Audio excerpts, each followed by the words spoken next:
Okie dokie. Hey everybody, welcome to Mural Joe Live. It's been a while since we've tried this, and we're giving the broadcasting from the YouTube channel a try, so we'll see how that goes. I'll appreciate your patience as we try to fumble through the technical difficulties of it, but I'm thinking it'll go pretty well. So I'm hoping that we can get a lot of comments and questions going during this. I get emailed more and more questions these days directly to my email and on the Facebook page, and I always feel terrible that I don't get to all of them. And a lot of times, it's somebody genuinely trying to get through a difficult point on a job, and believe me, I know exactly what that's like. And I'm hoping that I can do more of these live broadcasts where you can join in and ask questions live, and I can just take care of everything right there in one place. So something that I've been seeing a lot of lately is a lot of questions about what for my whole career, what colors do you use? That's the main question, But I want to do a painting with a lot of diverse colors so that those questions will hopefully pop up and I can answer a lot. And I recently posted on Facebook a chart that has been really helpful to me in understanding the changing of the hue of a color as it's more in the shadow or more in the light. So I'm going to paint a picture of maybe some fall leaves with a bunch of colors, have fun doing something seasonal, and show, demonstrate again how those changing hues make things look a lot more natural if you know how to apply it.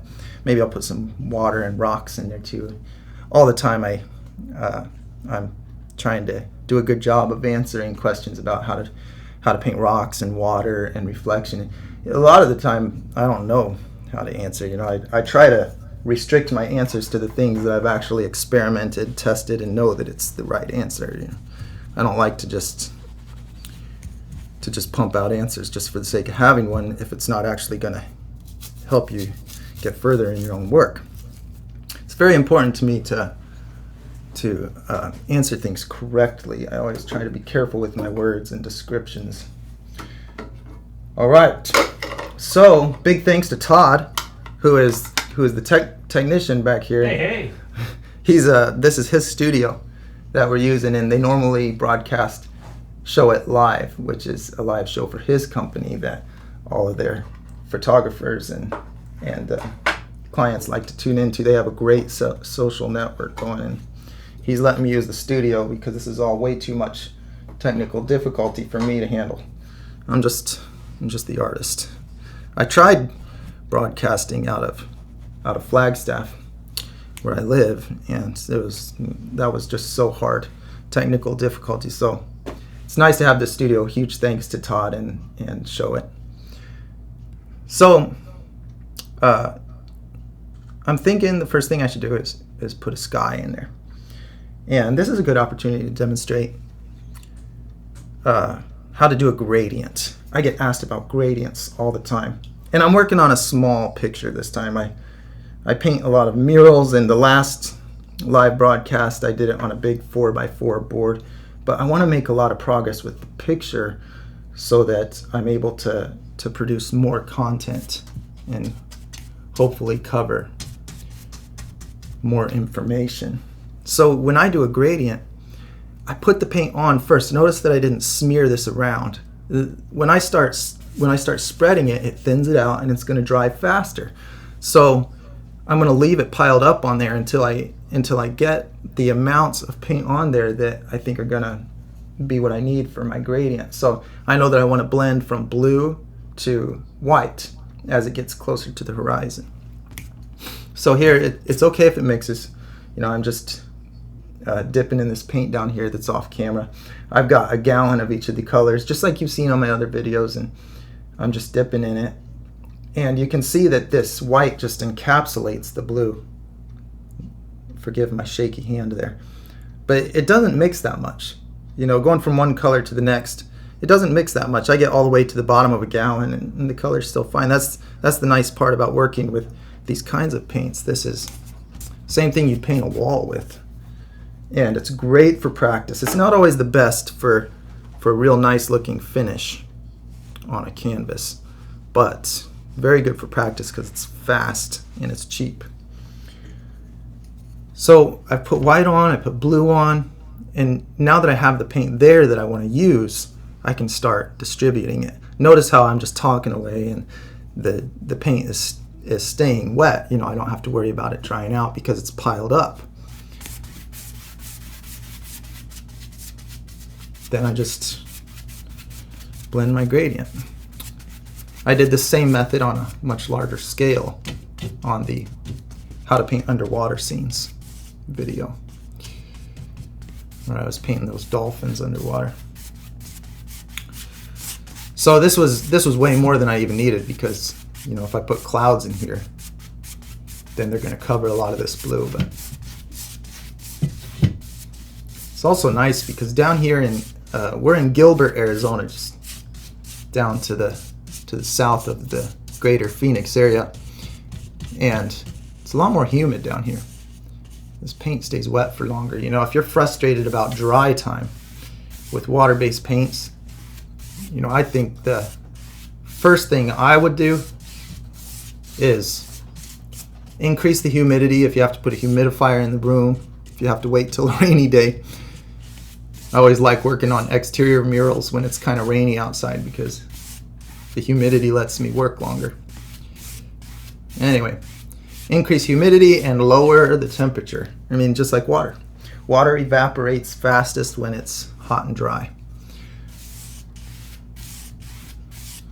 I was always curious what would happen if I put a humidifier right by the picture, just constantly fogging it. It'd be a really cool stage effect. Fog coming down around the painting. All right, so here's a sky, and I'm thinking that I'm gonna do, you know, like a forest line here. So let me think for a minute where I'm gonna go with this. That's gonna need to dry for a little bit before I can get nice bright whites for the clouds. You can see that it's still nice and wet.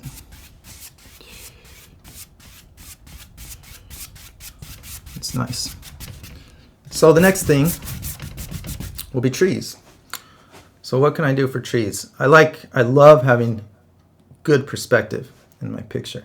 So I'm going to make sure that I have some perspective represented. You know, the instinctively you might just make a horizon of trees that go straight across the picture. And I do that a lot if I'm just making flat ground. You know, I remember growing up in Ohio, that would be the end of a property, was where you saw the forest line. If you drove out of town, you'd have, you know, lots of cornfields, and it would just be a straight horizon. But I like to add perspective, so I'm going to make it like there's a tree line that's disappearing this way. So, hey Joe, Brian Peters in chat asked, what kind of paint are you using? Yeah, yeah, it's a question that I can't answer often enough. This is acrylic latex wall paint. It's the same thing that the wall right here is. Let's see if I can see the screen there. Same kind of paint as that. I like to use low sheen, but not flat, because I like the way it works better. I use it because it's cheap and I can get gallons of it. Here, I'll lift this up so that you can see. You know, this is a gallon of blue, and so I'll go into a paint store and I'll say, I want your deep base, which is deep or the ultra deep. If it's in the case of Sherwin-Williams, they have their ultra deep. The deepest base. Deep refers to the amount of pigment that the paint is designed to hold. So the paint has the acrylic and the hardener and whatever amount of water is in there, and then in that they put the colorant. So I ask for 11 or 12 ounces per gallon, unless it's a factory color like this. So in the case of this yellow, Sherwin-Williams just has it on the shelf. I just grab it and go. And it's a satin sheen. Its duration is the line of paint. And Sherwin-Williams makes it. It's their interior duration. Designed to paint walls, not murals. But it just so happens to work really well. And I do it for things like this that I'm not investing a lot. And I just want to get the picture painted and have some fun. So it's great for doing doing this kind of work. All right, so we'll say there's some trees right here. And maybe these are, some of them are green, but then let's say that some of them are on the red side. So let's get some red. Now when I mix red with this green, it's going to get really brown. So that's going to be a trick, you know. Maybe I need to watch this. This is a good way to make dirt. Okay. You have your green. This will be fun. I added blue because I want to get a darker blue or green. So up here at the top I have my yellow blue mix. This is the green. Down here I have a darker green. And as I bring this down, as soon as this green mixes with red, it starts making brown. It makes this dark result that's darker than the red or the green I started with, and just so happens to be really nice for natural looking shadows. So I can just very loosely bring the colors up in there and make them look like the shadows of trees. And then immediately I have a dirt bank that's slipping right up under the trees. And I'll just add white where the light is striking that bank. So then I take white like this, just and very quickly makes the look of a dirt bank that's shadowed by those trees. So all I did was take my green down and added a little bit of red at the base and then white to make the light on it.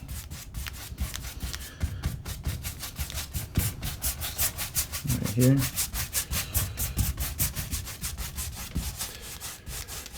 What else should we put in this? Let's put some distant stuff. So maybe back in here we'll have some hills or something where it's all disappearing. So if I'm imagining some green trees like this, but really far, and I'm going to make them darker. Ultimately, when I'm done with the picture, I don't want them to have this real bright green look. So I'm thinking of a more foresty green, but I'm going to let it mix with the sky color because it's got sky in between me and that background. So I've heard that referred to as atmospheric haze. I'll put a little bit of red into it. I always do this. When you mix blue with anything, it gets greener than it would in nature, because in nature, light side by side is not like mixing paint where it's piling it on, they're all piling on top of each other. It filters itself when you mix paint. But in nature, if you just have light on top of light, you just have light together, then you don't get the greener result. So I'm adding red to make sure that I don't have too green of a result when I put the blue in. And that was too much red right here. Yeah. So making a green for the forest, a little red to make it not too green in my background. And then when I add white to lighten it again, then I'll have a really nice background color for like a distant forest. There. Send this white. Maybe I'll change that later, depending on what colors I decide to make all my trees and everything. Let's go a little more blue. Ultimately, you just want it to look like, however you get there, you want it to look like a percentage of the sky color and a percentage of the object. It's just that simple. The more I study colors in nature, the more I realize that it is very consistent. And once you identify certain rules, you can really rely on them. And it's to the point of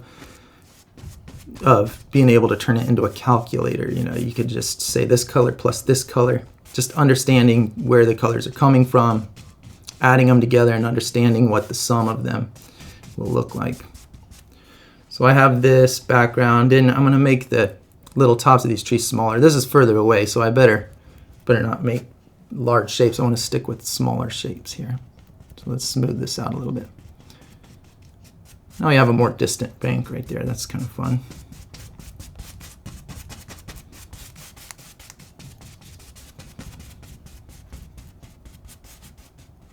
There we go.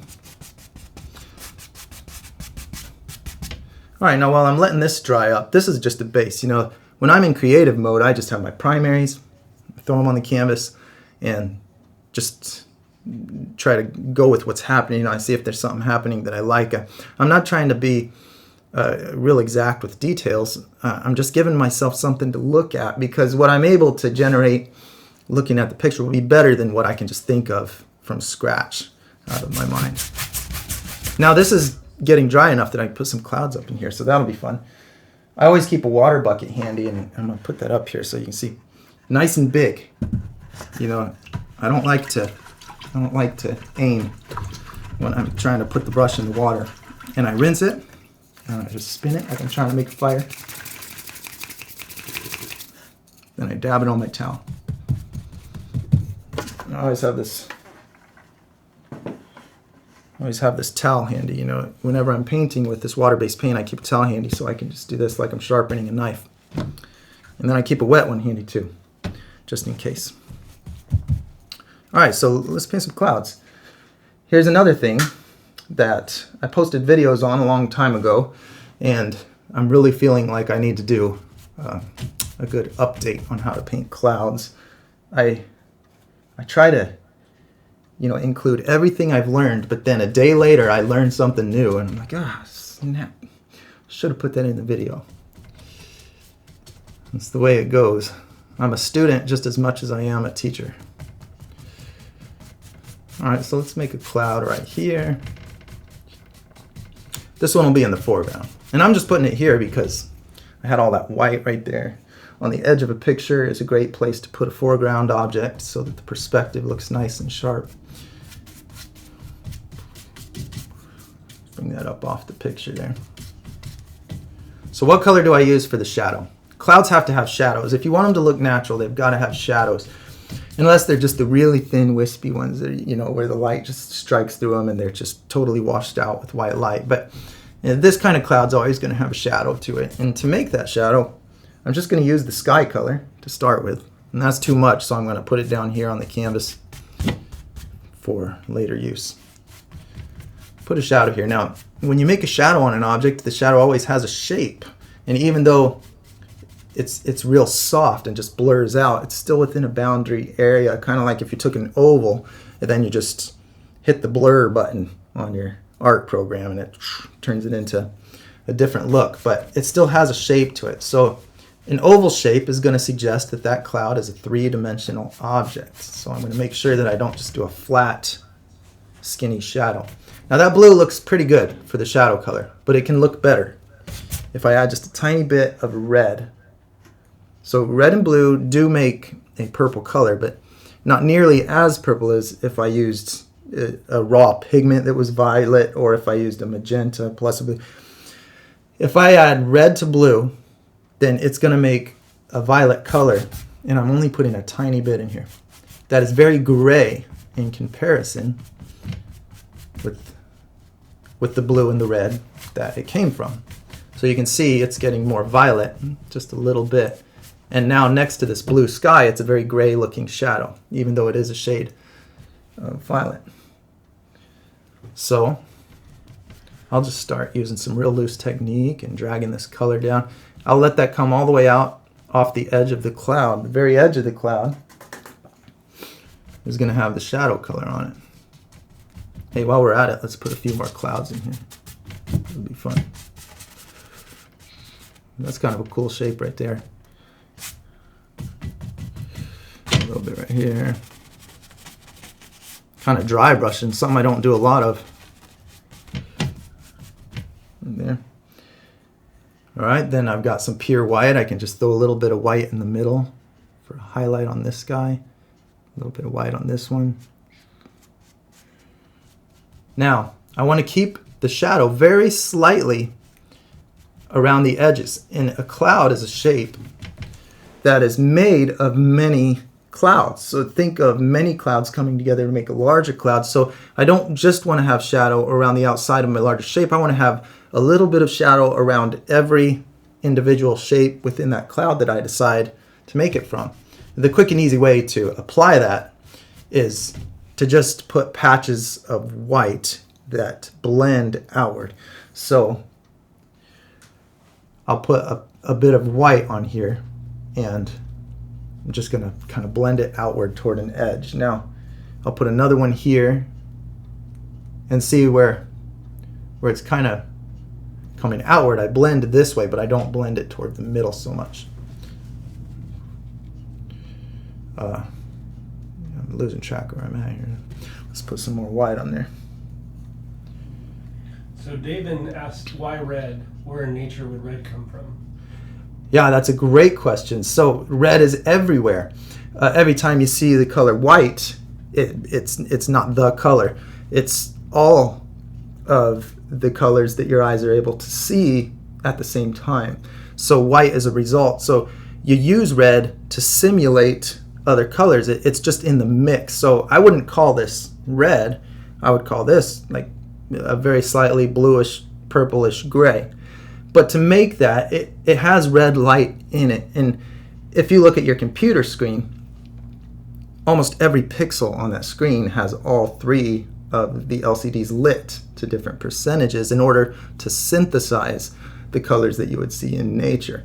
It's not the best synthesis on your computer screen because it's using only 3 colors to generate all of the frequencies that your eye can see in nature. So that light that you see out there is softer and nicer to look at, probably because it's more like a white noise rather than, you know, just a couple noises being scrambled together, making a more obnoxious sound. I don't want to get too abstract, but red is in all kinds of colors, and so you'll use it just as something to mix. The red mixed with the blue is what is left over after a lot of the green light is filtered out by the cloud, to give you a more scientific explanation. So what's left behind in the shadow is a lot of the green has been removed because of the filtering of the water drops. So I put a little bit of red to get that cloud shadow color. You can very easily go too far and put too much. So trial and error. All right, I'm putting a little more white. I got real heavy on the paint, and so now I'm just going to kind of leave it loose like that, because white is not a very powerful pigment. And so when you start with shadow colors and add white, it can be really hard to get enough of it on there without the darker colors overpowering it. Now I've got a little bit of space left here. I don't know what I'm going to do with that. You know, we'll just throw some blue for now. Maybe I'll put a colorful tree over it later. Brian asked, do you always use the bottom of your canvases to mix your colors? Yep. I do. Yeah, under every Mural Joe painting is this, and you know it ends up being like a shade of gray by the time I mix it all together. It's kind of like priming the canvas ahead of time. You know, kill 2 birds with 1 stone. And you know, I just spread it out real thin as I go because I know it dries real fast, and I'm going to be able to just cover it right up. So now let's say we have some water in this picture. Let's do water. I could go on for days about water. So let's stick with the vital elements that will make it look like water right away. And you get those things first and then build the smaller, less key components on top of that. The first thing that I stress with water is have good perspective. So when you have a body of water, if you want it to look like it's this way and not this way, then you want to have really good perspective. So I'm going to put a body of water. Everything in the background is going to stay very horizontal.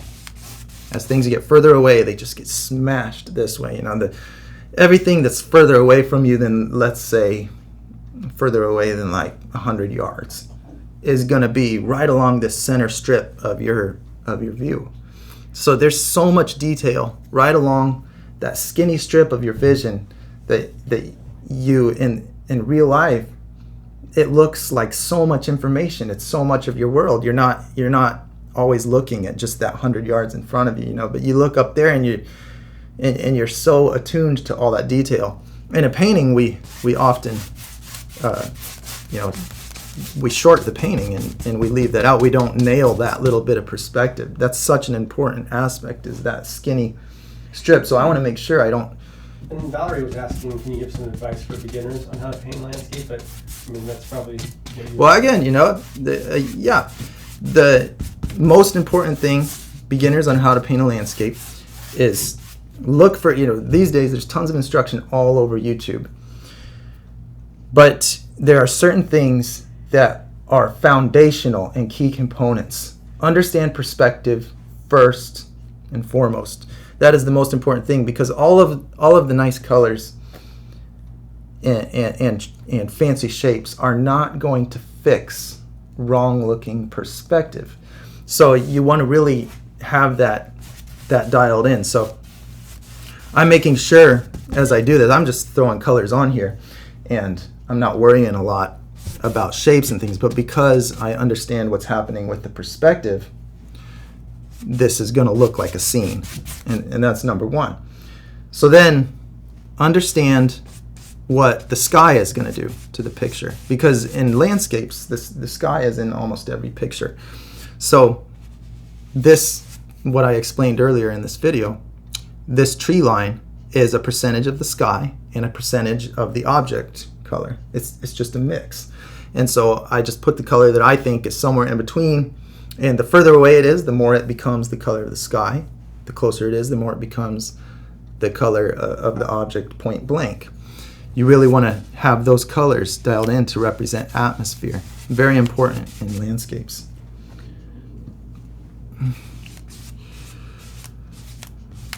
What's your favorite object to paint? Monsters. Toby Brat is asking you. So. Dragons. Dragons? Yeah, like in that new video, that sea monster and the way, it's just, I just have the most fun. But, when someone's hiring you to paint a children's room, they don't often want you to paint. Like my son's room? Yeah, like your son's. They don't often want big, scary things. Yeah. All right, so I'm spending too much time messing with this bank in the background. I said I was going to do water.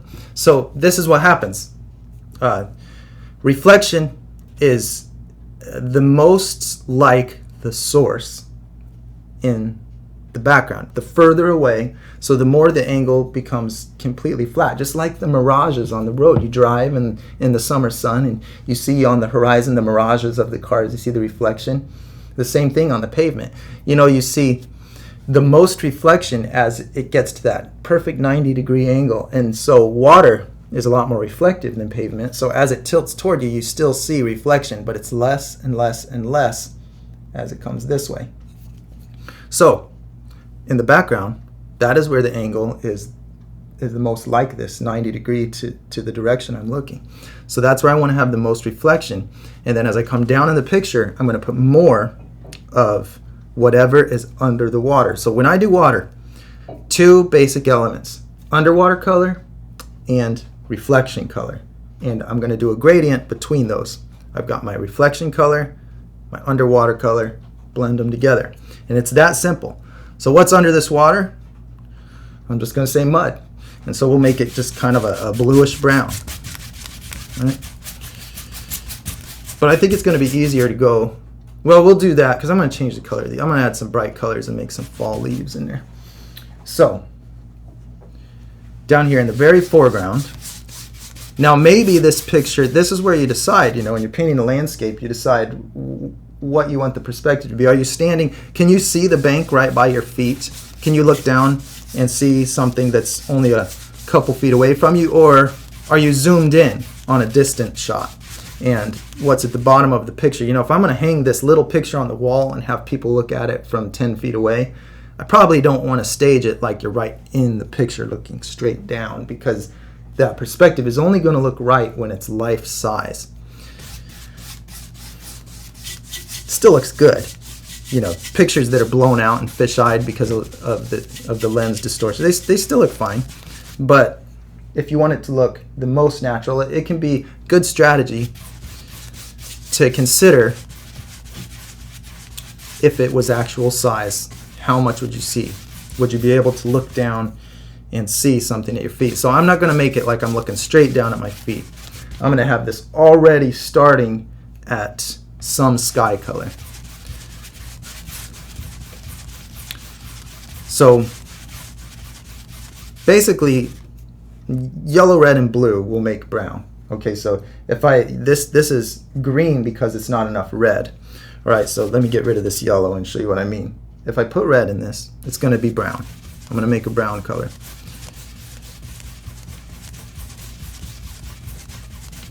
So now I'm going to start adding blue so that it's becoming more and more like the sky. But look, it goes from this brownish color. When I add the blue, I'm getting a very green result, especially if I use this particular blue that's from Sherwin-Williams. And I don't know if I really want that really green shade of in my water.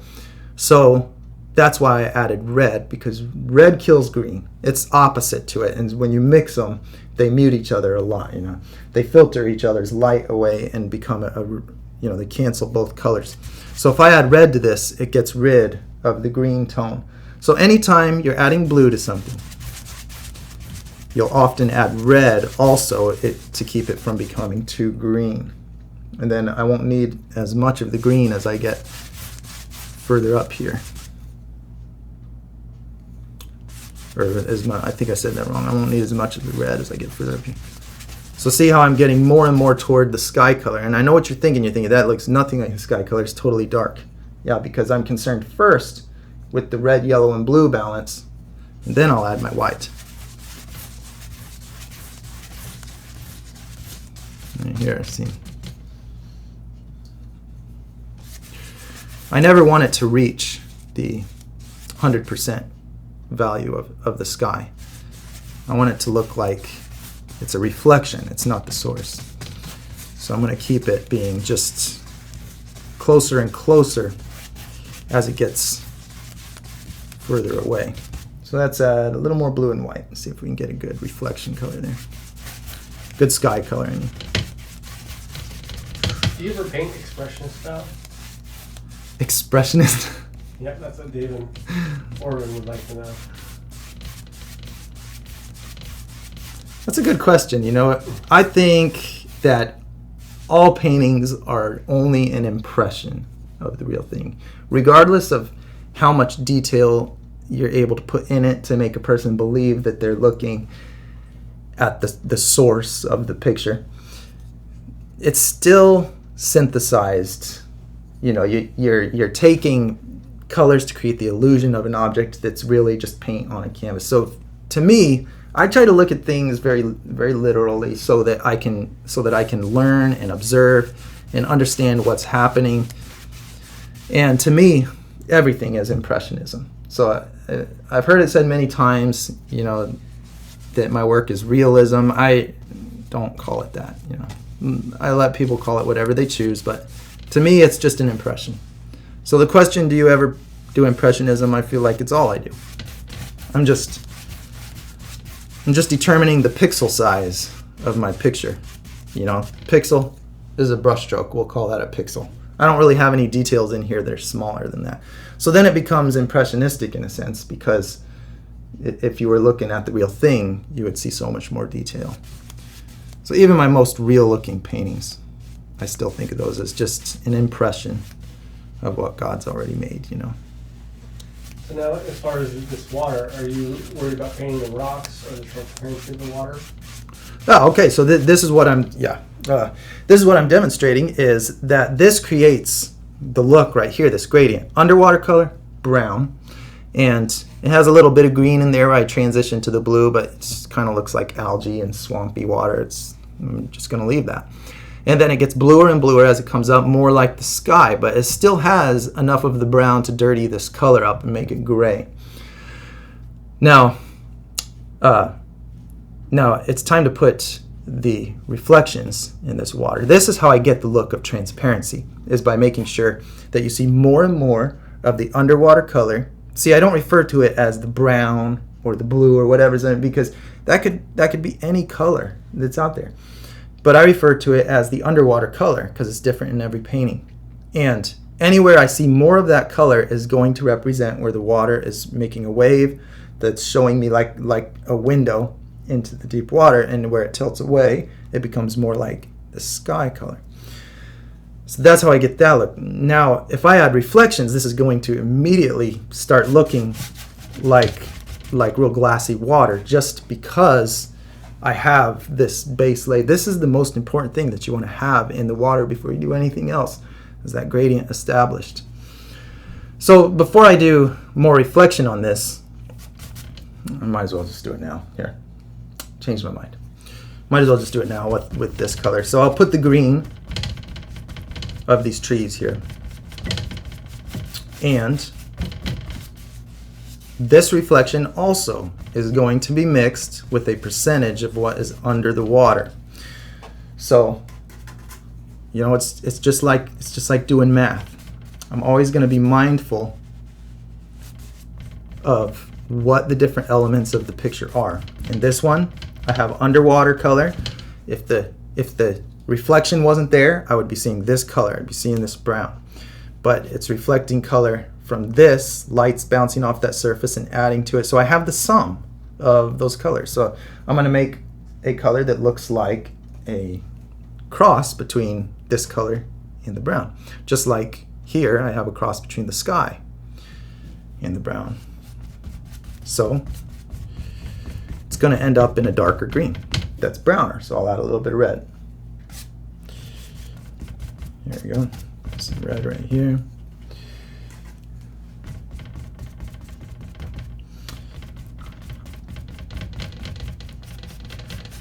And I think that confidence really matters a lot. You know, once you know that these rules are true, then you put the information together with confidence, just like doing math. How much do you plan out your paintings? Well, I planned in this one. You know, I planned. Well, I'm gonna do some colored fall leaves, which I haven't done. So that shows how much I follow my plan. But I planned them enough to. How do we get some more fall into that painting? That's what I want to know. No, I'd like to know that too. Let's see. If I'm gonna hang this on my wall. Yay. All right. And look, whenever I do reflection of something, if I want to add texture to this water, I can just add some little strips. They get less and less as it comes down. Because these are where, in the foreground, if there's waves, it's tipping back to produce more of that angle that reflects to your eyes, but it's happening up here because the wave is tilting it back. So the back side of every wave is going to have something that's closer to the horizon on it than the front side of the wave. So back here, I'll make the image just starting to zigzag and break up. As it gets closer, I have less and less. And it's very subtle. You can hardly see that because it's not much of a difference in color. I can mess with that a little more later, but just to show that that's how it works. Yeah, fall. Let's put some fall into this painting. Now this is dry, so I can put some nice bright colors on there. I think I'm going to use a smaller brush. This will be good. So let's do a red tree. So I explained recently, I did a post on the Facebook page that had this chart that shows how the hue shifts as it gets brighter, especially with things that are very, very transparent where the light can shine through them. So with leaves, the light shines right through them and you see a lot of glow in those leaves. When that happens, it always bends one direction on that spectrum. You can look at that chart on my Facebook post to see what I'm talking about. But in the case of a red tree, it's going to get more orange than yellow, and then at its very brightest, it'll go from yellow to white. It won't get to green. It's just going to go from the yellow to the white. So if I want to put a red tree in here, I want to make the shadows of that red tree the most red. Now, the amount of gray is up for grabs. That you decide how bright it is. So let me put a little bit of violet, put a little bit of blue, just like I did with the cloud. It'll dirty up this red. And if the shadows are a little more of that purple color, and I'm going to add a little white because it's a very dark looking tree right now. Okay, so let's lighten this up. So I'm just doing this shape to it so that it looks like there's maybe a green tree right in front of it now. Right here. And then You can see this is real bright. You know, I don't know if that's going to be enough for the shadow color. I think it'll be pretty good. And then as it gets brighter, it's going to go in the order of that spectrum that I posted on the chart. Violet, it gets brighter, it turns red. It gets brighter, it turns more yellow. So if I get brighter, I need to go toward the yellow side of the rainbow. So, red. Now I'm in the pure red. This doesn't have any blue mixed in. And I'm also going to add white, because if it gets brighter, it gets redder. If it gets redder, it gets brighter. They go hand in hand. So I'm adding white and red right now. So this is maybe one of those red maples that we're seeing a lot of this time of year. There's one thing I loved about growing up in Ohio was those colorful falls. Okay, I'm going to add some more white until this looks like it is a good deal brighter than those shadows, as well as more red. And then if I want to get even brighter than that, I just need to make sure that I keep shifting the color toward the yellow. Notice that I said toward the yellow, not to yellow. Right? So I don't just instantly put yellow on for the bright areas. It's just going in that direction. Sometimes if the effect is very subtle, because it's not a very transparent object, it only makes it from the violet to a little bit more red. But if it's very transparent and there's bright light, you're going to see more of the yellow. It just depends how extreme the effect is. In the sunset, it's water, which is very transparent. So you get all the way from deep violets all the way to a bright yellow and then washed out white. So here on this tree, you see I just added a little bit of yellow here. So now I'm going to take some white, put it in there, and I'm just going to make some bright little tips on this tree. And because I put that yellow, I know that this is going to look like a tree with light shining on it. I don't have to guess. You know, I'm all about taking the guesswork out. What causes the look? What do I have to do to know that I can make that look when I want to? All right, let's do that. And so maybe we make an orange tree now. So I'll start with an orange color down here. So let's do red and yellow. Yeah, there you go. You're seeing that good. Sorry, maybe I made this kind of small. How do you know where you're going to David asks, how do you know where to start your tree reflection base in the water? Visualize it as a three-dimensional reflection. So where the land meets the water is the edge of the symmetrical shape. So I take my hands like this. This is the land. This is the reflection. It's like this. Okay, so if I'm looking down at that, I'm going to see a lot less of the reflection, you know, if it's tilted like this. But if it's in the distance, I'm going to see more of a perfectly symmetrical reflection. That's why when you see reflections of mountains, which you have to be, you know, miles away from to get the whole mountain in the picture, then you see a pretty much completely symmetrical reflection. But when someone takes a snapshot of a flowing stream and the stones are down by their feet, then a lot of times that reflection will be underneath the object. So think of the reflection as being in that upside down world under the water. So then back to this tree, you know, I'll put a few orange trees in here. Now they're not growing oranges, they're just orange in color. We have a lot of orange trees here in Arizona. All right. Okay, so then I'm just going to add white. Watch. Add a little bit of white here. And this is going to look okay. Just adding white is okay. But it's not the best. Not to me. White is the color I add to all the leaves that I want to look like they have the reflection of the sky on. You know, I just add white, regardless of the hue.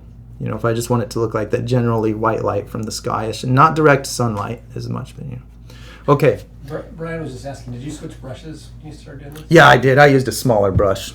Yeah, maybe I should use the bigger one. I don't know. But right here I'm using this smaller. But all of my brushes have this in common.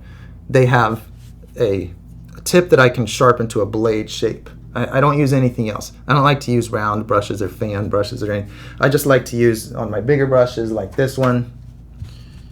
You know, I can get a nice sharp blade, so I can do skinny lines or fat lines like a calligraphy pen. And these little ones are the same shape, just smaller bristles, smaller brush, same techniques. So on a bigger mural, I'm just using bigger brushes. I can transfer all of my techniques to small or big brushes because I always use this same shape. It's just what I've grown familiar with and am comfortable with. I'm not saying that it's the best way to do it. Okay, so now I've got the white, and that looks okay, but it's going to look better if I have yellow in that white because of the hue shift. And then it's going to look more like a more orange colored tree next to this red tree. So now I'm adding yellow to only the brighter areas. It gets yellower.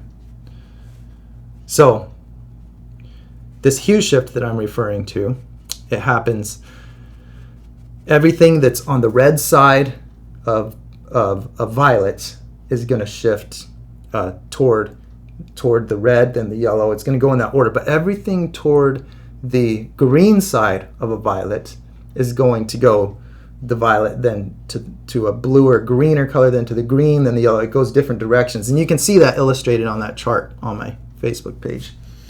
I don't want to kill too much time talking about the same old thing. All right, so now I'm adding the bright white to the very tips of these. Now this tree looks a lot more illuminated. You know, it looks more natural, like the sun's shining on it, and it's more of a fiery orange color, and this one looks more like the redder tree of the two. Blend out some of that white that's there. So this one stops when it gets to an orange. This one stops when it gets to a yellow. And then if I did a yellow tree, let's do a yellow tree. Yellow is not going to go to anything but white. So we'll do a yellow tree in here. Let's do like one of those big towering birch trees that comes up. So if I put a shadow to yellow, then I want to work backwards. I want to make the shadow have a little bit of red in it. So my brush already has some red in it, so I think it'll be okay. We'll just add a little bit of black. All right, and you're going to see this is going to be a real green shadow when I add this. Right here, I know this is small. Here. We'll do some stuff in the foreground too. So I need to add red so that it's not so green.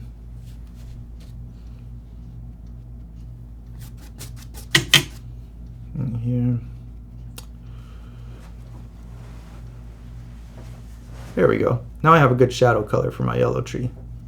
I'm going to try to get rid of that pure red that's in there. Now back to the yellow. This is a yellow tree, so we'll put the yellow coming up out of this like so, and it's coming to a little point here. Then we'll make a couple more of them, just a little one standing back here. Like that. And then pure white for the highlights. So the sun's hitting this tree. Rosetta wonders how long you've actually been drawing for. All my life.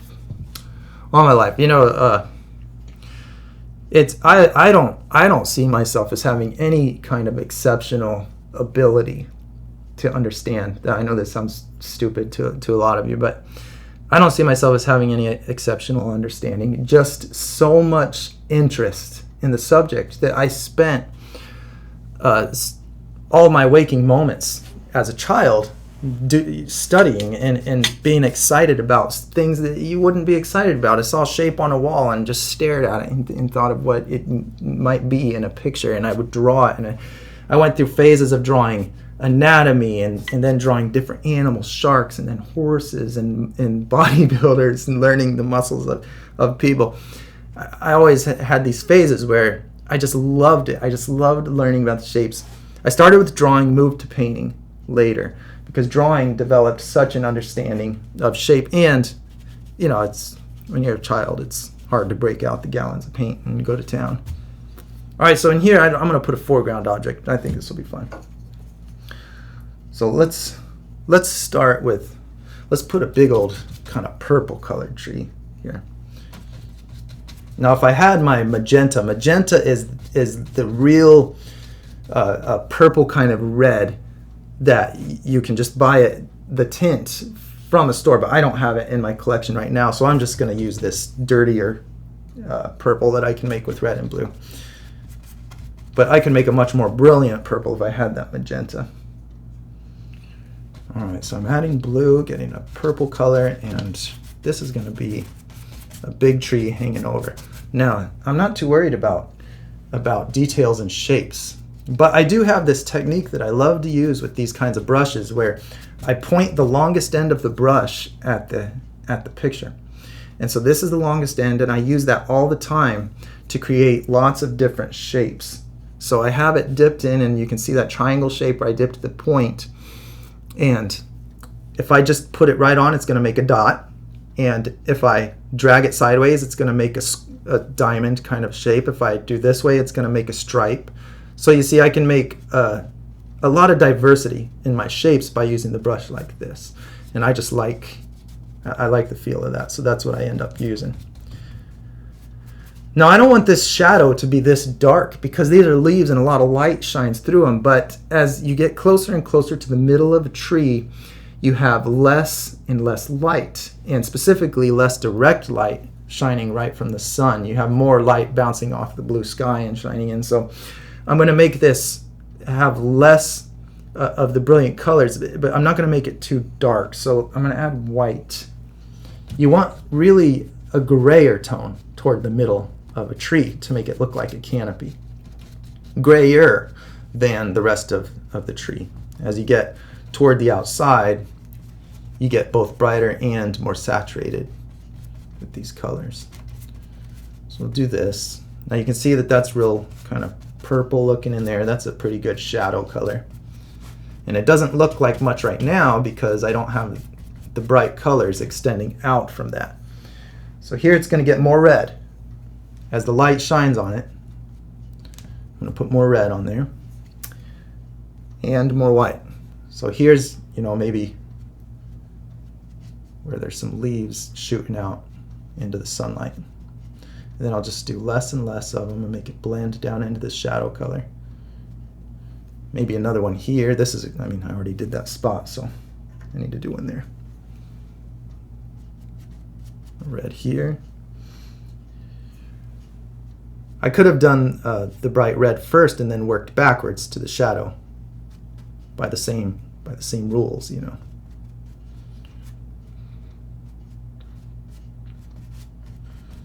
this.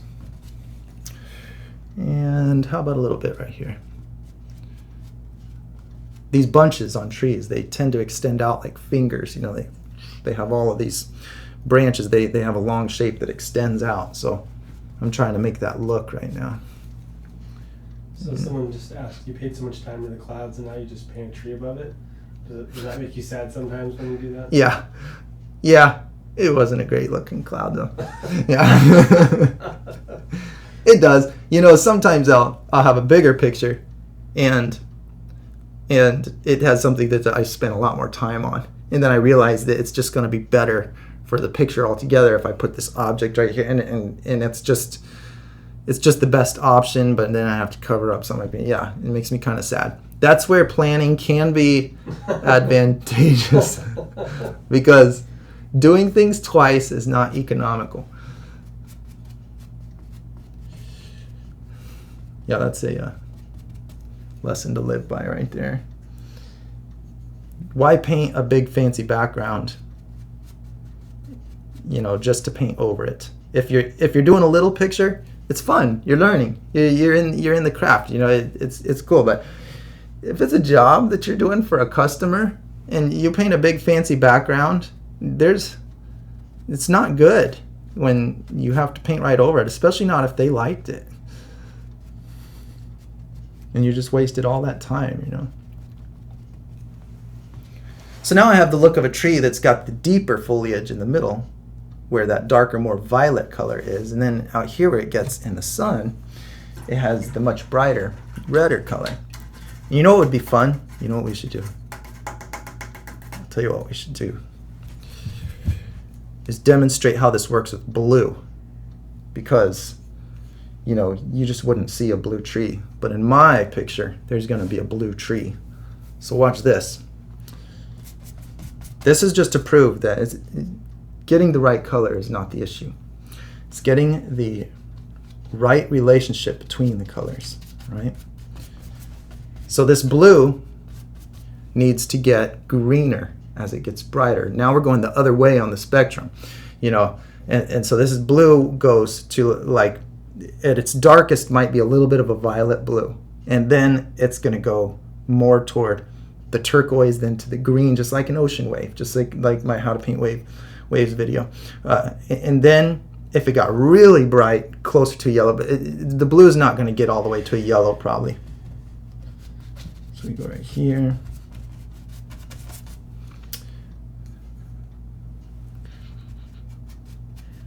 Blue leaves. Someone said it's fun to watch the painting evolve and know it's okay to change it. Oh yeah, because, you know, I appreciate that, because that is the story of my life. I mean, as I was learning, you know, when this became my way to pay my bills, it got really important real fast to get good and to be able to paint what I needed to paint.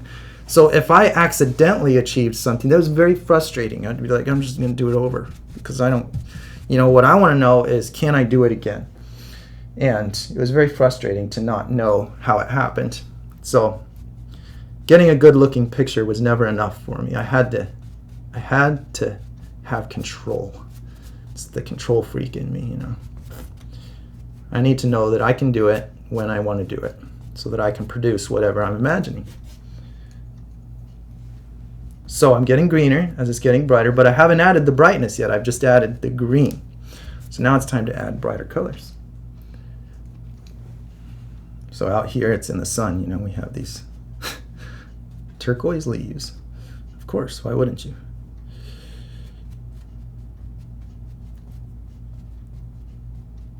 And it's getting darker and darker and bluer as it gets darker.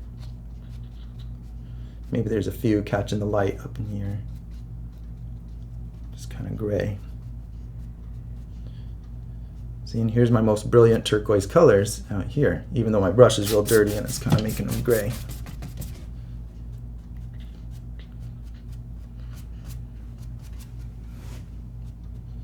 See, now I have this weird looking blue tree.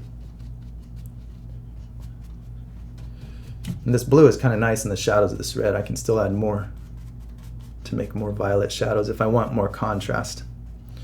I often come back and adjust things if I, you know, once I feel like I've, you know, first apply the rules that I'm familiar with, but then I do it by feel too. You know, I think, it just looks like it could use a little more, look more natural.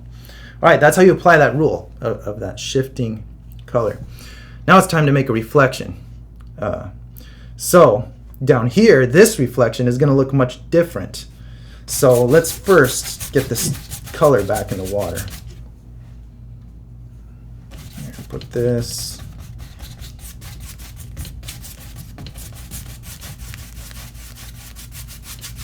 All right, I'm going to do my best at just quickly matching the color that's there and then bringing it down to the underwater color, which is a brown.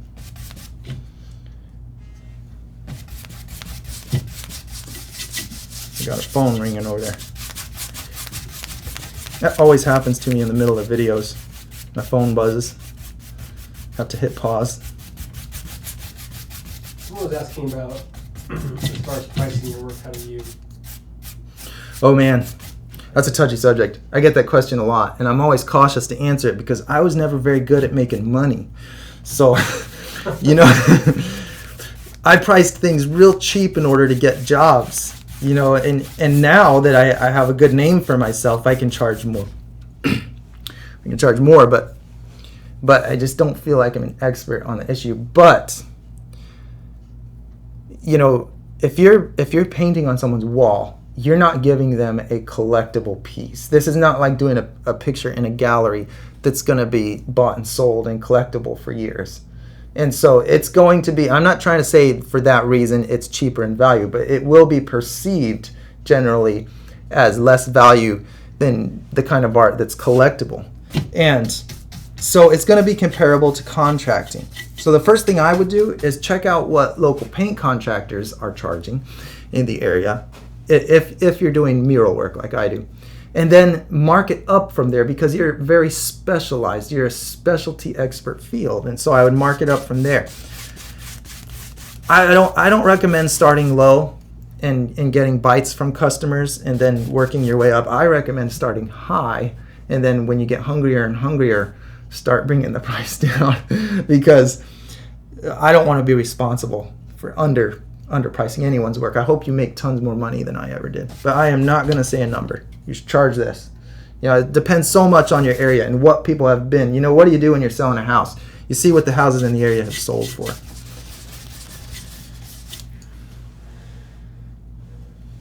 That's my best advice. It's probably wrong.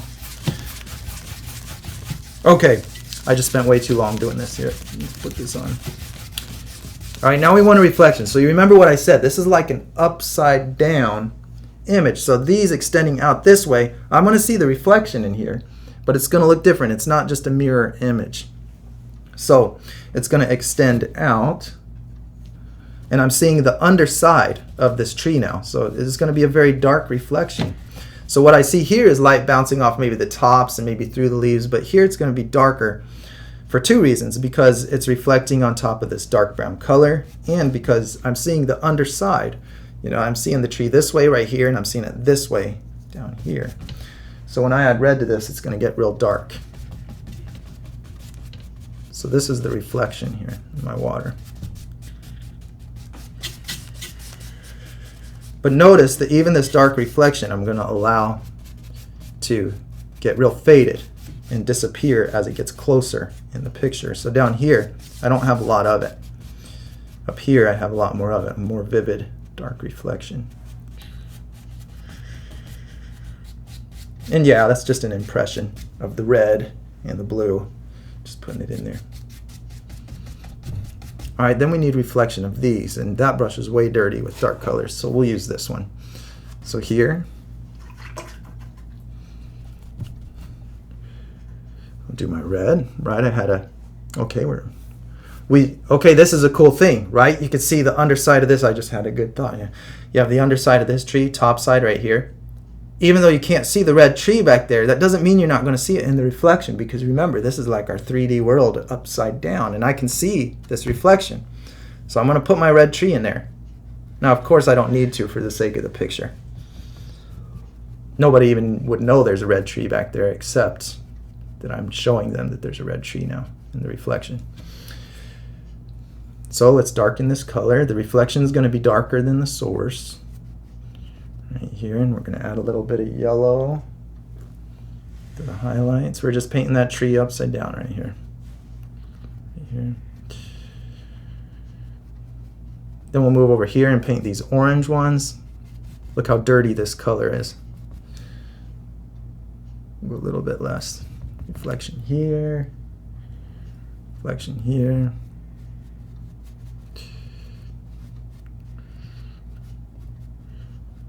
And look, I'm going to kind of zigzag. I'm going to use a lot of horizontal strokes, because that's going to look like little ripples in the water.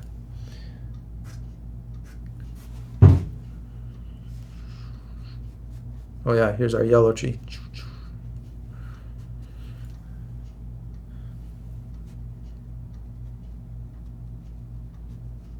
Right?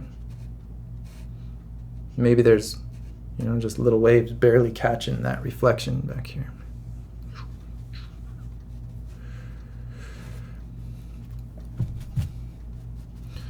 All right, we got the reflection of these guys here. And a tiny bit of white will look nice on there.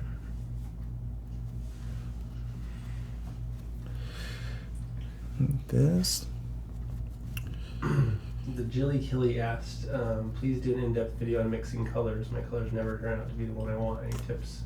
Yeah. On your Learn site, you have a whole 6-part video on mixing colors.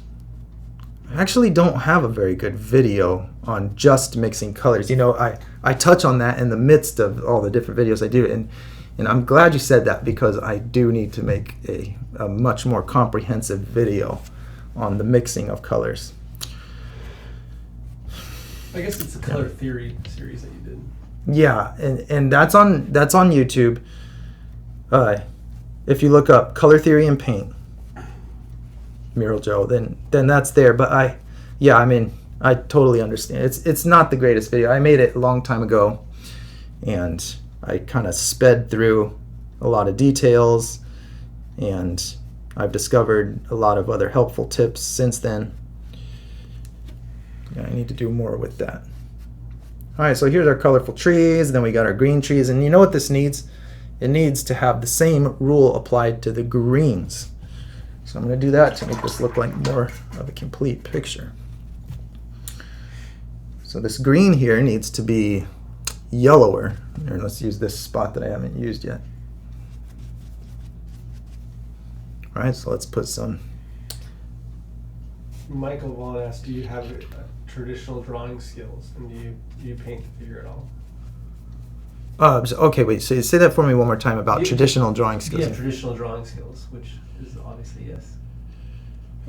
Yeah, right. That's like a question earlier, about how long I've been doing this. And yeah, I started drawing at a very young age. My mom has my first drawings from 3 years old, and then there was just a bazillion of them that got thrown in the trash. Not by them, but because my parents would never ever throw any of my artwork away, just like I would never throw any of my kids' millions of drawings away, because good parents don't do that, right?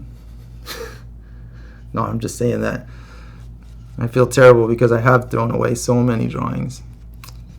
Then I think of moments like this where it's like, man, what would I give to have all of those childhood drawings back? I used to sell Ninja Turtle drawings. Then I got in trouble because kids were using their lunch money to buy them. So I had to stop doing that. I drew because, I'm a lover of shapes. And it was learning how to use lines and shapes. And that's really valuable in painting, is understanding the lines and shapes, even though you're using so much color. If you first understand the shapes, well, then you have good areas to put the color in, having those shapes defined. All right, so down here we can put these brighter colors too. See, I'm following the same rule with these colors. The green getting yellower as it gets brighter, the red getting yellower as it gets brighter. Let's put these. Now here I'm just going to use horizontal lines so that it just, a quick cheater technique of making this look like water reflection. Someone said on one of my favorite comments still is, you must be using cheat codes or something on the how to paint underwater scenes. Or no, how to paint sea floor. Yeah, the YouTube video. You must be using cheat codes or something. I feel like I am using cheat codes. It's funny when you discover the reason something works and what makes it work, and then you systematically apply it, and then it works, and go figure. There's actually an exact solution to the problem. That's the way all of the art that I've ever done feels, is that there is a logical, reasonable explanation why you hate the way your painting looks, or why you love the way it looks. There's always an explanation. All right, so you can't see this green bunch up here, but in the reflection you can. So I can put that there. So maybe now I put like a rock bank shooting out right here. That'll be fun. Let's put a rock. So you got a big hello from Brazil. Yeah. One from India. One from Chile. Cool. But Carlos from Brazil is asking, have you worked with oil inks? What are your thoughts? Yeah, with oil paints. Mm-hmm. Oil paints. I'm going to be working a lot more with oil paints. I have a lot in the past because, traditionally they are able to blend more and achieve finer detail, I think, more easily than the water-based. I think that my paintings would actually look nicer if they were done in oil. It's just that this is so much quicker and good for practicing. I used it at a younger age, not to do pieces for money, but I'm wanting more and more to do oil pieces now, and I am going to. This is the first time I've said this. on a video, but I'm going to be painting about 35 pieces with artist oils that are going to hang in a gallery here in Flagstaff, and I'll be announcing the release of that showing as it gets closer. So I'm wanting to show that the techniques that I teach work with all different mediums, because it's just rules about color placement and shapes.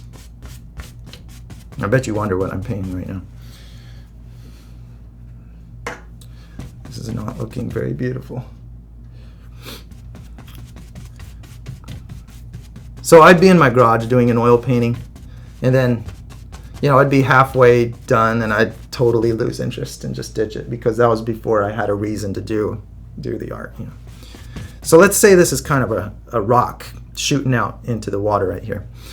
So it's going to need a reflection, first of all. So let's put a reflection in there. And the reflection is going to be very subtle. So I want to make sure I put a lot of my bluish, greenish, brownish, whatever color here. So let's put a reflection under it. And remember, if I'm looking down at this, I don't have nearly as much of this symmetrical look. This is closer now. So I want to have a lot of my underwater color here. So add brown. Orange and black make brown. Give you a few more shout outs from Costa Rica, Argentina, Scottsdale, DC, Germany. Hey, cool. Who's from Germany? Murczel, so I don't know if that's just one word in itself. I would say that if I could. So. Yep. I love Germany because me and my wife have been there. I love, I want to go everywhere in the world. I love to travel. But right now we have a 6-month-old baby at home, and it's a hard thing to do. But I did go over to Frankfurt and visit our friend Franco over there, and there's a lot of really beautiful things. I love the overcast weather. I love overcast. We're in Arizona where we have no shortage of sun, and man, it stresses me out. That's the opposite of like Seattle. Oh, man. Yeah, there's so much sun. Oh my gosh. All right, so I made my subtle reflection in that water. Notice how I made it so brown, because all it is, again, a percentage of the underwater color, whatever you decide that is. I mean, it could be bright pink, and the object color. And it's, again, it's like the image flipped upside down, so I made this shorter so that I have good perspective. So now I get questions about rocks a lot. So this is how I visualize rocks. I imagine, it's easy to imagine geometric shapes. So I imagine this just being a perfect oval maybe. And then what happens if I start cutting off sides of that? So this is just the way I generate the shape in my mind of a rock. I think of it as something real easy to come up with, like a circle or an oval.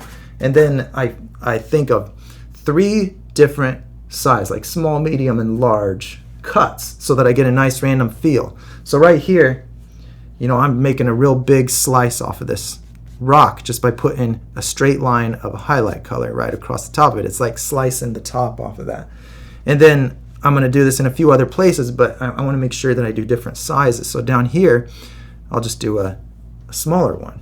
And then I have like it's going this way, then down, then this way. My brush becomes like a carving tool. And so I do a similar shape, and then maybe do a medium-sized one. And this is just something I found to work for me in composition, is trying to train myself to make small, medium, and large. Thinking in 3s, because it's an odd number and doesn't end up producing unexpected symmetry. So now I just have these flat pieces of this rock that are 3 different sizes, and so it has more of an organic look to it. All right, then within that, I might make some brighter areas that are just like where the light's catching it. Just make some little chopped off areas. So I start with bigger shapes. Now I'm adding little shapes within those areas, like this. And that rock is going to look a whole lot more natural if I add some reflection on it of the surrounding colors. So maybe I take this and I'm going to add a little bit of blue. So You said earlier that the reflection is darker than the source, but why is the reflection lighter? Okay, yeah. So that is a very good question. And if I said that it's darker than the source, then that's probably the wrong way to say that. What it is weaker than the source. It's weaker. So if it's mixed with a dark color, it's going to end up being darker than the source. So in this case, these reflections are mixed with the muddy underwater color. So it's darker than the source. But let's say that we're on a beach and it's shallow and the sun is blasting through the water, or this shallow water. This is where the sun is making it through the water and showing the brown of the dirt. So then if that underwater color is lighter than the object, then my reflection is going to be lighter than the source, because it's a percentage of the underwater and a percentage of the source color. That's all it is. And if you just do that math, then it'll tell you whether it should be lighter or darker. It depends how deep the water is or what color the dirt is, and that's for you to decide. And I'm glad you asked that question, because that's a good clarification to have. Now if I add blue to this rock, just right along the edge where it's bending away, then it's going to look like that rock is reflecting these colors that are behind it, and it's going to make it look a lot more three-dimensional in my picture. So I always do these bluer highlights along the edges of my objects that are, well, bluer just in this case because there's bluer light hitting it. I would use the same thing regardless of the color. So right here we just have some reflection hitting that rock. Maybe there's a little bit coming down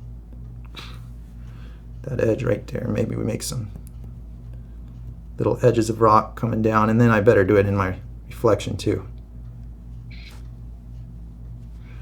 Put a little bit in there. So on any edge that's going away from me, just like the water, as it tilts away from me, I just want to make it more the color of whatever is behind it that it would be reflecting. Right here, I can even do it along this edge. I can do that blue, that light blue strip, and this blue is mixing with the gray, so it's not an intense blue, it's just a subtle border that just helps my object to look more three-dimensional, just because it has that little bit of blue right there. And what if it was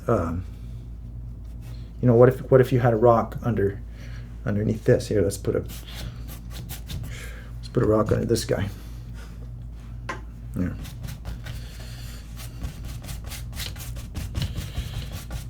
All right, so this is a rock that's maybe shooting out.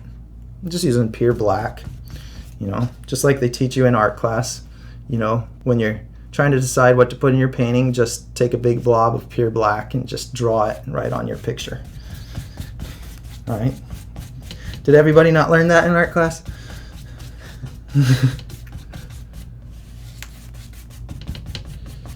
All right, and then I'm going to make this rock coming out of the water down here. Like this. Would it be possible to add a mermaid to this? Oh my gosh, please. Please don't make me paint another mermaid. Yes, it's possible. Just a mermaid coming through your falls. Yeah, Don't do that. in the Midwest. Yeah, we're in Tennessee. Midwestern mermaid. Yeah. All right, so check this out. Right here, this is just a subtle effect. But on this edge, I'm thinking about what light is back there that's going to reflect off the edges. So I'm treating this rock like it has water on it. So back here I know there's some green trees, there's blue sky. So I'm going to put a lot of blues on this far edge here. All right, and I'm just going to take this white and blue and put it along these edges. And that's going to give me a nice three-dimensional shape right here. But as it comes closer to me, it's now underneath this red tree. So I'm gonna put the red on it. Everything in a picture is light. It's light. It's a light source. It's a flashlight. It's a red light shining on the rock. So I'm gonna put red right here, and I'll use that color just right next to this, just right where I think the red might be shining on that rock.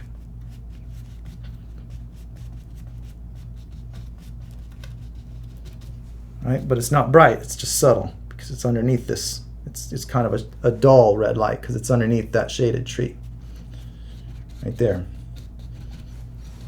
And then, you know, what color is right here? Maybe there's a hard light. Maybe this looks like the sun is maybe up over our heads and a little bit to the right, the way I have this staged. So maybe there's a hard light on this.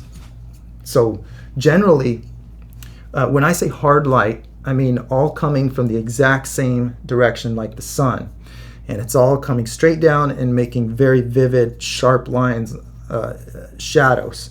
Right? That's what I'm referring to as a hard light, where a soft light is coming from multiple directions, like the big blue sky, so you don't have any sharp lines in the shadows. It's all soft and blurred together because it's coming from so many different angles. But this is a hard light, and I usually do those after I establish my soft light, just because I found it just to be a better strategy for me. So then... Did you say where you're... Like, is it your, like, yeah, so I'm just deciding based on what this looks like that I've got my clouds shaded in a way that the sun would be somewhat overhead, and it's up for grabs whether it's a little to the left or to the right. You know, I'm just gonna decide that it's up here a little to the right, and we'll say it's shining down here and it's gonna cast the shadow of this tree on this rock. So right here, I'll just add a little bit of yellow to it, for kind of a little bit of a gold color from the sunlight. Here. There. Now I might have to put a lot of white on this to get it to show up because it's mixing with the black as I go. My colors mix all the time, and usually that's okay because it's all a mix anyway. You know, it's a combination of this light and that light, and I want the colors to mix. All right, so I've got this bright edge on this rock coming out here, and then maybe I'll just make a few horizontal strips where it's peeking through the leaves a little bit. And again, it's that brush technique, using just the tip of that brush to get the smaller lines. You know, I just put the point right at it. Like that. Yeah, here's your impressionistic painting for sure. All right, now I've got my indirect light, and so if you saw this painting finished, you'd say that this is the shadow. You'd say the shadow, but I didn't think of it as a shadow. I thought of it as a light. I decided the color of that light by judging what was nearby and what would be influencing it the most. So I had the red shining on it, I had a little bit of the blue, and then I just added a brighter light coming from up here. So in my whole painting, I just think of everything as a light and imagine what angles it's hitting and where it's going to reflect that. Now, if you just consider that and, you know, review this video a few times, then you'll be able to paint exactly like me every time. Right, Todd? Yeah, that's how I do it. No, that is not the case. I never mean to mislead anyone, but it's not for me to judge anybody's potential. I always hated being held back from knowledge and people not sharing things. You know, who's to say how good you may become? My hope is that I would see people do much better paintings than I've ever done, and hopefully say, Joe helped me along the way. And that would just be the biggest thrill in my life. All right, so now to make this picture look more complete, I got to finish up this background right here. So right here, I think it could use maybe some rocks, because that's what's in my brush.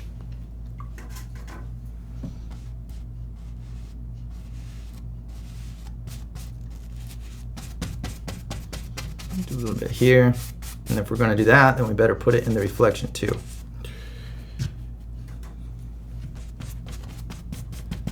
Let's just put a tiny bit of blue in there and just make it a little bit darker. So again, I'm making it darker, but that's only because I've decided that under this water is a darker color.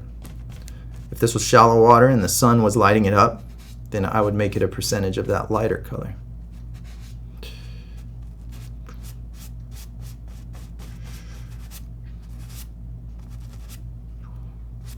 We got this reflection here. Now I want to make sure to have good perspective. I want to really flatten out my shapes. The tiniest bit of vertical change. So what I mean by vertical change is look at this little spot where it ramps up a little bit. It's very small. If I move that down here, it's just a little nick on a rock. But back here it represents 20 feet. You know, so I want to be careful that I don't put too much vertical change in my lines. Very horizontal, like everything just got smashed down. All right, how about some white? Let's put some, oh, that's not right because I said the sun was coming from that way. Let's modify that. See, it matters to me. I care about keeping the story straight in the picture. All right, we have this funny looking rock formation up here.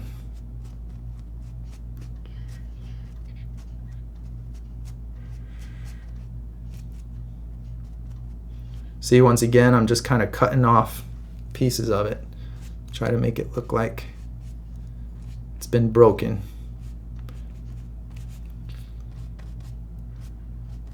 Right here. Now I better do some in here. I'm going to use horizontal lines to create the same shapes. Just borrow some of that paint right there.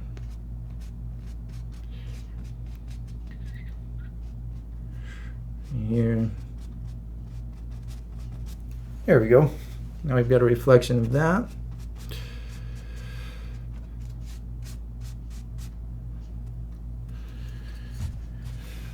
Here's a little trick I learned from Bob Ross, one of my heroes. Somebody that cared more about people than his fancy schmancy artwork. Take a tiny bit of white. Just go right along this bank, and it's just a nice little highlight. And you can overdo this real easy, and my hands are so shaky. I mean, they're just so shaky, it's ridiculous. So I have a real hard time keeping this line real subtle. But if you look in nature, you won't see this very much. I mean, this is really amplifying this effect. But it looks cool. You know, it really looks like the water catching the light as it ramps up. And here, as it's flat, it's catching this reflection, but as it turns up, it starts to grab the sky reflection. So you can just cheat a little bit and brighten it up and really enhance the edge of the water there and make it look a little bit more finished. Like there's an edge on that. And then I think it'd look cool to have some bright spots on this bank, some bright colors. So how about some real light orange here? Make an orange.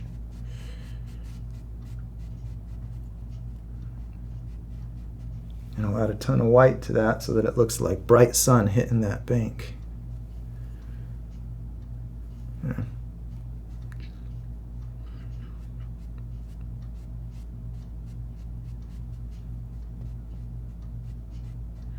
And I want to leave this little bit of dark by the bank down here because it looks like mud. You know, it looks like where it's more wet. Kind of already lost it. It's okay. Speaking of Bob Ross, do you ever work with knives? No, I don't. That's one of the super cool things he did that I've never tried. You know, seems super fun. You know what? I think he was way cool because he would get the effect that would achieve the look of an object with the most minimal amount of effort. You know, just the very basic knowledge of the subject and just put that key element in there. But I think because I'm always more obsessed with the many elements of an object, you know, I would be frustrated at what I wasn't producing with the knife, even though it would look, even though as he did it, it has the potential to make a really awesome looking picture. See, I say that. The truth is, I'm just scared that I wouldn't be as good as Bob Ross. All right, so now I'm just making this bright color come up here on the bank, like a few hard shadows where the trees are, some shadows going up into this forest here. My cat looks like a pigeon asks, can you paint snow or rain effect with acrylics paint? Every painting I've seen with rain effects are done with watercolors. Okay, so the question is, can you do rain or snow with Oh yeah, definitely. Yeah, I mean, you can paint anything with acrylics. It just changes, the dry time makes it less convenient to do fine details. But the key element in a picture is the color. The key element that makes you see one substance or another is the color and the way the shadows work with the light. I mean, I could put snow in this picture right now. You can. It's We're easy. probably going to need to wrap up here in a little bit, so maybe don't get on something too ambitious here. Yeah. Well, hey, this was a good trial run for us. I really wanted to see if this could work, doing this kind of a broadcast. It's really convenient for me if I can just answer questions all at the same time, same place. So if this works out good, then I'll be doing more of them on my channel. And I know that this was just a last minute thing. A ton of people are going to see they didn't have the chance to join in. I'm sorry about that, but I just had to see if we could just run this live stream. And I'm hoping to do a whole lot more of it in the future. So I'm going to call this painting finished because I'm feeling pretty bored with it. It's just a boring landscape. What about that bottom left? Are you going to clean that up at all? Oh, I should do that, yeah. How do you finish off a painting like this? That's my question. You just decide that you're done working. Yeah. Yeah. Not here, let's finish Like it. that wall out there that you're working on. You're like, I'm done. Lost interest. Long time ago. Yeah. Here, you're right. Come on, let's make this a finished picture. I'm going to hang this on my wall. It's got to look good, Joe. Yeah. Yeah, for sure. Here. Or if Christy's going to hang it on her wall. Yeah, well, like I said, I'm doing a ton of paintings over the winter here. And so we're going to have a pretty large collection floating around here.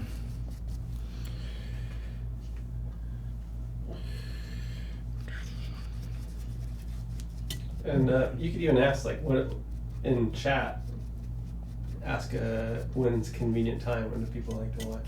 Yeah, that's a good idea. All right, so here's the reflection of my rock coming back. Remember this three-dimensional image, so I'm not just making like upside down image of my rock reflection. I'm gonna do this, and I'm gonna add brown to it so it's more subtle.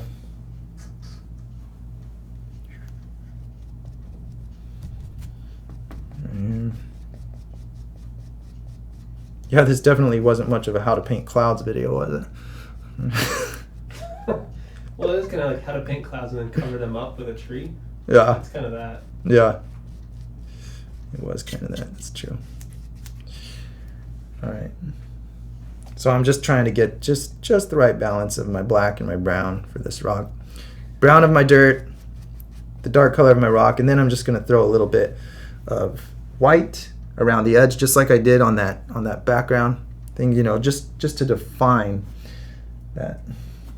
Hey, just somebody asked about just raffling this painting to you, and maybe you could always we could put up like a survey where they put their email address in and answer something that you raffle it off. I think that's a good idea. Yeah. I think that's a good idea because, I got in trouble for storing that last one I posted, that big stormy ocean scene that I just posted. That sat in the basement where I was working for quite a long time. My dad came over and saw it. He's like, "You just have this sitting in a basement." He took it over to the art professor at the university, and that's why I'm gonna do these these paintings for the gallery in the spring. All right, so see, I just put those little bits of white to just enhance that edge, because you would get a lighter reflection as it ramps up. It just probably wouldn't be that bright. But it might be if the sun... On a lucky day. If the sun was shining from here and bouncing off here, it would probably come right toward you, right about in there. So it's okay to have a brighter spot right there. And, you know, if this rock was wet, then you might have a little bright spot right there, and maybe here, and maybe here. Let's see, I think these little white highlights are fun. Let's do some in here. Sun, it's up here, on the faces of the water is where you're going to see it. Just little dots of white.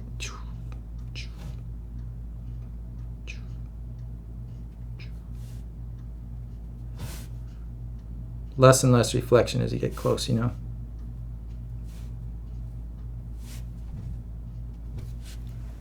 All right, we'll call that good. I kind of don't like the way those are so roundy.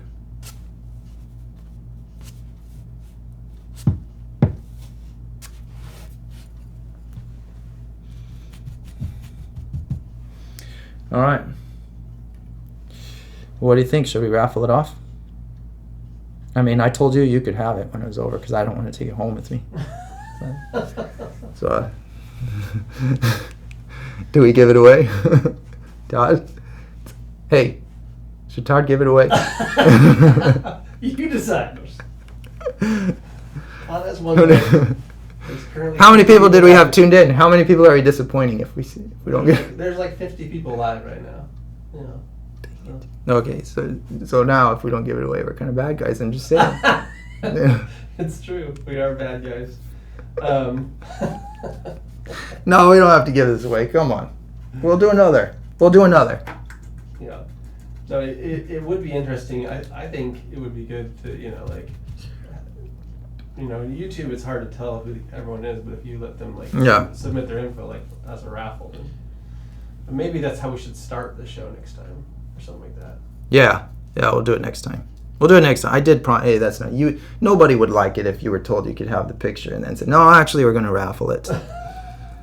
We don't want to do that to Todd. That's not fair to him. He was good to let us use the space, be the technical guy. That was his payment for his time. And he makes a whole lot more money, you know, with his normal job than he does being my technician. So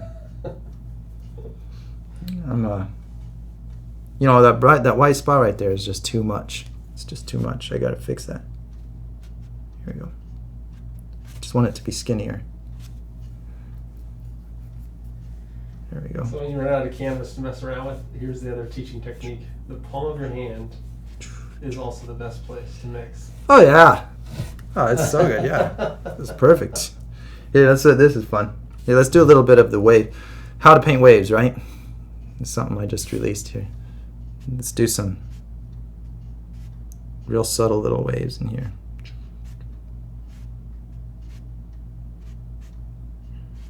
This is a good way to put perspective in your water too. As I get this way, they're getting closer together. That's something we worked on in the workshop a few weeks ago. They're going to get more horizontal and close to each other as they get to the top, because they're going toward a vanishing point that's somewhere off of the picture. You know, so if these are just subtle little waves,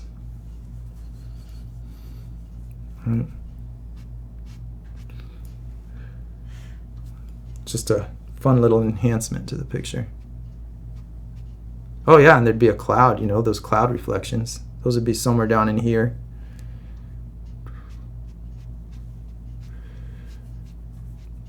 You know, I think a lot of times it's easy to be unconscious of what your brush strokes are suggesting by their direction. They have a direction, and your eyes are just so sensitive to lines.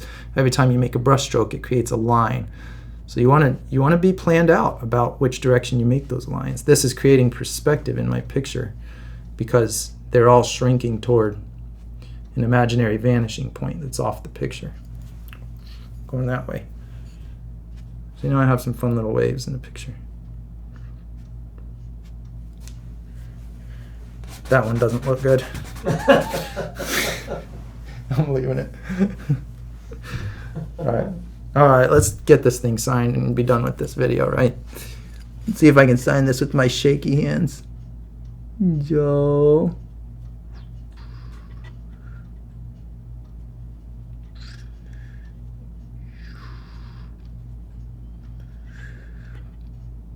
We go this way and then here. Joe. This has always been kind of a branding issue for me. You know, I always signed them Joe C for Cornelius. And then I became Mural Joe. But I still sign them that way so that I have consistency, you know. All right, well, thanks for tuning in. We're gonna be out of here now. I got to finish doing this backdrop for Todd's big convention that they're hosting. They have their show at United. I forget what you call it, but it's a big deal, and I'm doing some faux finishing, something that I really hate to do. But he talked me into coming down. Twisted your arm. Yeah. And there you go. Yeah, he's doing the live show for me. Yeah, so he's doing some faux painting. I'll post pictures of the finish on Facebook. Yeah. All right, thanks for watching, and we'll see you next time.